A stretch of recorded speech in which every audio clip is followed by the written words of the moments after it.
बिहार के लोग इतिहास रचते हैं और इतिहास रचने का काम करते हैं। एक बिहारी 100 पर भारी पड़ता है। निकम्मे निकारो तुम कान खोलकर सुनिए। कब तक हमको इन बाढ़ की समस्याओं में घूट घूट कर मरना पड़ेगा?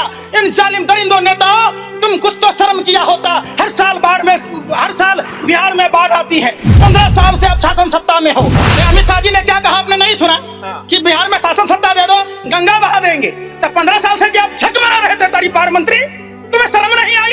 देश चलाने से तुम्हें फुर्सत नहीं थी। 15 साल से तुम क्या मुजरे कर रहे थे? सरकार से सवाल पूछने के लिए आंदोलन की बात करता है तो ये निकम्मी बहरी जुल्मी दरिंदी सरकार, गोरे अंग्रेजों की दलाल और मुखबिर सरकार इस पर अंकुश लगाने का काम करती है। बिहार के लोगों को 5 किलो गेहूं, 1 किलो चना नहीं चाहिए। नरेंद्र मोदी जी, धिक्कार है आप पर। आप राजा बाबू की तरह कभी कुली नंबर 1, कभी बीवी नंबर 1, कभी कुछ बनना चाहते। अब आप कहते हैं मैं फेंकू नंबर 1। ये फेंकू नंबर 1 का जुमला नहीं चलेगा। अगर बिहार में बाढ़ समस्या के निदान की बात होगी तो बिहार में रोजगार के अवसर होंगे, खेती होगा, पशुपालन होगा, मत्स्य पालन होगा, लघु और छोटे कुटीर उद्योग बसेंगे। जो बिहार के लोग बच्चे बाहर के प्रदेशों में जाते हैं, वहां गालियां सुनते हैं, उनके साथ जो धोखाधड़ी होता है उस पर अंकुश लगाने का काम होगा।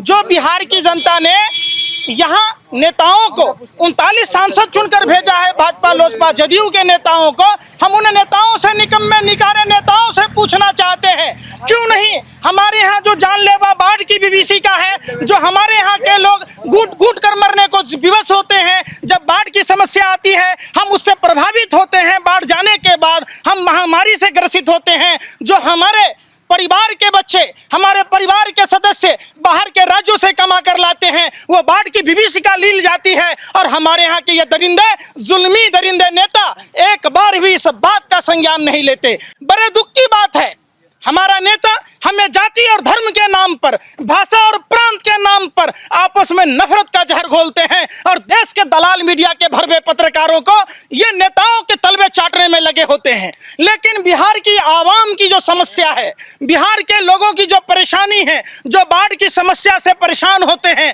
इस पर संज्ञान कौन लेगा? ये सवाल लोकतंत्र के पर्व में, जब बिहार में चुनाव का समय है, तो यह सवाल बिहार की जनता इन नमक हराम, नमक हलाल जालिम दरिंदों नेता से पूछा जाता है। जब हमने 25 तारीख को डीएसपी हेडक्वार्टर दिल्ली में जब एक एप्लीकेशन दिया था कि हमें परमिशन दिया जाए कि हम राजघाट, महात्मा गांधी के समाधि स्थल, किसान घाट, चौधरी चरण जी की समाधि स्थल और लाल बहादुर शास्त्री जी, देश के द्वितीय प्रधानमंत्री, जिन्होंने जय किसान जय जवान का नारा दिया था, जिसने देश को आत्मनिर्भर बनाया था, उनके समाधि स्थल से बिहार में जो ठेका प्रथा को खत्म करने का काम मोतिहारी के भितरवा आश्रम से महात्मा गांधी ने किया। ये गोरे अंग्रेजों के दलाल और मुखबिरों की सरकार किसानों को फिर से गुलाम बनाना चाहती है। इस नए कृषि जो काला कानून है, इसके खिलाफ, बेरोजगारी मंदी के खिलाफ, अर्थव्यवस्था के गिरी हुई अर्थव्यवस्था के खिलाफ हमने पदयात्रा जनजागरण अभियान का शुरुआत किया। लेकिन बड़े दुख की बात है, जब देश का आम नागरिक सवाल से पूछने के लिए, सरकार से सवाल पूछने के लिए आंदोलन की बात करता है तो यह निकम्मी बहरी जुल्मी दरिंदी सरकार, गोरे अंग्रेजों की दलाल और मुखबिर सरकार इस पर अंकुश लगाने का काम करती है। मैं पूछना चाहता हूं कि आखिर प्रशासन में इतनी बेचैनी क्यों है? क्यों आम जनता की बात को नहीं पूछी जाती है? कब तक हमको इन बाढ़ की समस्याओं में घूट घूट कर मरना पड़ेगा? इन जालिम दरिंदों नेताओं, तुम कुछ तो शर्म किया होता। हर साल बिहार में बाढ़ आती है। 15 साल से आप शासन सत्ता में हो। आप जाति धर्म की बात करते हो, स्कूल कॉलेज की बात नहीं करते। बिहार में एम्बुलेंस की कमी के कारण बच्चों की मौत हो जाती है। आप अस्पतालों की बात नहीं करते हो। आप अस्पतालों में डॉक्टरों की, स्वास्थ्य सेविकाओं की बात नहीं करते हो। बिहार के लोगों को 5 किलो गेहूं, 1 किलो चना नहीं चाहिए। नरेंद्र मोदी जी, धिक्कार है आप पर। आप राजा बाबू की तरह कभी कुली नंबर 1, कभी बीवी नंबर 1, कभी कुछ बनना चाहते। अब आप कहते हैं मैं फेंकू नंबर 1। ये फेंकू नंबर 1 का जुमला नहीं चलेगा। नरेंद्र मोदी जी, ये बिहार की आवाम भिखारी नहीं है जिसे आप 5 किलो गेहूं, 1 किलो चना देकर ठगना चाहते हैं। बिहार की जनता आपसे पूछती है कि हमारे यहाँ बाढ़ की समस्या का निदान की बात कौन करेगा? कोसी, कमला, गंडक, बागमती, महानंदा नदियों पर डैम निर्माण की बात कौन करेगा?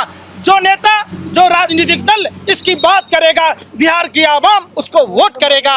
इसी उद्देश्य से हम पद जन जागरण अभियान के तहत दिल्ली के राजघाट, किसान घाट और लाल बहादुर शास्त्री जी के समाधि स्थल से पैदल भितरवा आश्रम तक आने का ये हमारा मकसद था कि सरकार से यहाँ की आवाम ये सवाल पूछेगी। एक बात बताइए, कंगना रनावत का छज्जा टूटता है तो पूरे मीडिया में हलचल हो जाती है, और जब देश में इन गरीबों के घर झुग्गियों को देखिए पानियों में कैसे जीवन गुजर बसर करने को तैयार होते हैं, आखिर इनकी सुधी कौन लेगा? क्या इनका छज्जा टूटने पर देश के किसी भी बुद्धिजीवी का, सेलिब्रिटी का, प्रशासनिक अधिकारी का, नेताओं का ध्यान नहीं जाता है? इन बेशर्मों को चुल्लू भर पानी में डूब के मर जाना चाहिए। नीतीश कुमार शराब माफियाओं की सरकार है। बिहार सरकार के टैक्स की चोरी की गई और तमाम जो जदयू के नेता हैं वो शराब माफिया की तरह हर गांव में, हर गली, हर नुकरों पर शराब घर घर होम डिलीवरी कर रहे हैं। ये सवाल पूछता है, सरकार के टैक्स की चोरी हुई, सरकार राज्य को राजस्व की क्षति हुई और महंगे दामों पर बिहार की आवाम को लूटा गया। ऐसे शराब मंदी अभियान का हम विरोध करते हैं। नित्यानंद राय मानसिक दिवालियापन का शिकार है।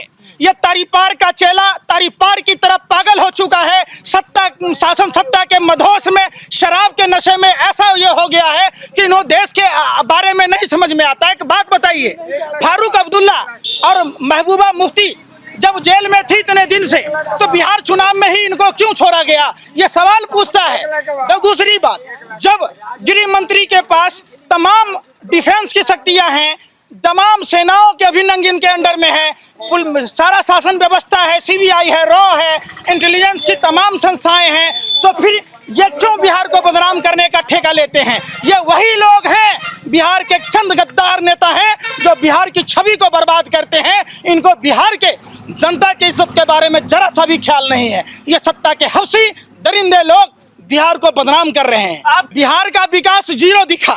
इन लोगों ने 15 साल में जिस तरीके से बिहार में लूट खसोट मचाई, बिहार महर्षि वाल्मीकि का धरती है, बिहार माँ सीता की जन्मस्थली है, बिहार गुरु गोविंद सिंह की जन्मस्थली है, बिहार भगवान महावीर की जन्मस्थली है, बिहार गौतम बुद्ध की ज्ञान स्थली है।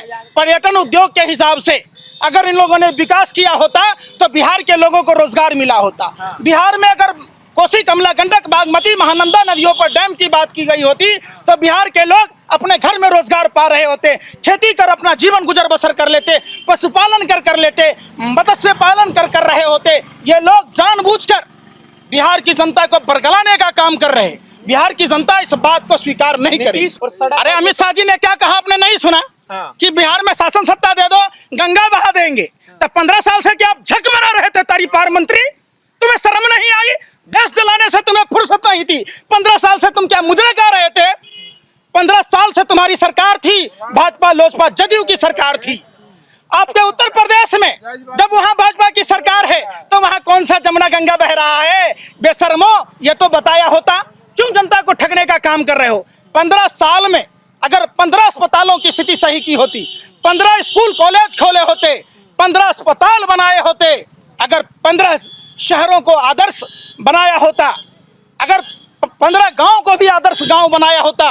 बिहार का राजा था सम्राट अशोक, जिस अशोक चक्र का चिन्ह नोटों पर लगता है। विश्व का पहला गणराज्य वैशाली था। विश्व की महान नृतंगना अम्रपाली बिहार की थी। तो बिहार आज से इतिहास है क्या? बिहार वो क्रांतिकारियों की धरती है जो गोरे अंग्रेजों को 7 समुद्र पार खदेड़ने का काम किया। गोरे अंग्रेज इतने डरते थे कि बिहारी स्वतंत्रता सेनानियों को मॉरिशस और सूरीनाम में जाकर छोड़ते थे। बिहार का अपना इतिहास रहा है, बिहार अपना परचम विश्व में लहराता रहा है। ये नेता, जालिम दरिंदे नेता जो बिहार के चुनाव में कहते हैं नून रोटी खाएंगे, भाजपा को जिताएंगे, ये नमक हराम नमक हलाल नेताओं ने बिहार की जनता को 200 रुपए की ट्रेन की टिकट नहीं दी। लोग बिहार की जनता सुनिए क्या कह रही है। बिहार की जनता सवाल पूछती है नीतीश कुमार से, सुशील मोदी से, अशोक राम जैसे नेताओं से, लोजपा के नेताओं से कि जब आपको बिहार के मजदूर सड़कों पर 55 डिग्री धूप में जब नंगे पांव चल रहे थे, उनके हवाई चप्पल छीनने का काम आपने किया। बिहार की जनता सड़कों पर मर रही थी। बिहार की जनता कतई बर्दाश्त नहीं करेगी।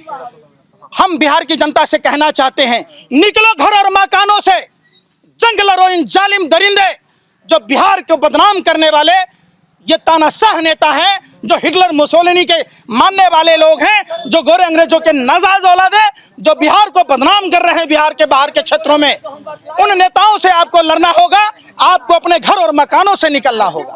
मैंने ये कहा अगर बिहार में आरजेडी की सरकार हो जाएगी फिर से तो यहाँ आतंकवादियों का बसेरा बन जाएगा। तो जब इनको पता है जो शिष्टाचार हैं, ये भविष्य जानते हैं, इस निकम्मे निठल्ले को ये मुजरा गा रहा है क्या वहाँ गृह मंत्रालय में बैठ के ताली ठोक रहा है? जब तुम्हारे पास सब कुछ है तो तुम उन आतंकवादियों को पकड़ते क्यों नहीं हो?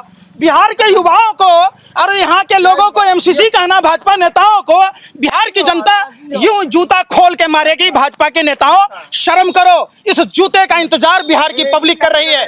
माँ का दूध पिए हो तो बिहार में घूम कर ये बात बता दो, बिहार के लोग अपराधी प्रवृत्ति के नहीं होते। बिहार के लोग इतिहास रचते हैं और इतिहास रचने का काम करते हैं। एक बिहारी 100 पर भारी पड़ता है। निकम्मे निकारो, तुम कान खोलकर सुन लो। बिहार की आवाम की बात करना यह चुनावी कैंपेन नहीं है। हम अपने अधिकार की बात करते हैं। हम भी बिहारी हैं, बिहार समाज में पैदा लिए, बिहार में पैदा लिए। अच्छे बुरे का ख्याल करना। जब 15 साल का कर्जा आपने नहीं लौटाया तो आपको दोबारा कर्जा नहीं मिलेगा। आप डिफॉल्टर हैं, आप बहुरुपिया हैं, जो 15 साल से आपने ठगने का काम किया। जानबूझ के बैंक को डुबाया जा रहा है। अगस्त मुनि समुद्र पी गए, अटल मुनि पेंशन पी गए और नरेंद्र मोदी नौकरियां खा गए। जब इन्होंने देखा कि बिहार का छात्र, गरीब आदमी का बच्चा बैंक में, रेलवे में नौकरी में जा रहा है तो जानबूझ के उसको निजीकरण कर रहा है कि बिहारी प्रतिभा को रोका जाए। लेकिन बिहारी किसी से रुकने वाला नहीं है। बिहारी उस प्रतिभा का नाम है। जहां न पहुंचे बैलगाड़ी, वहां पहुंचे बिहारी।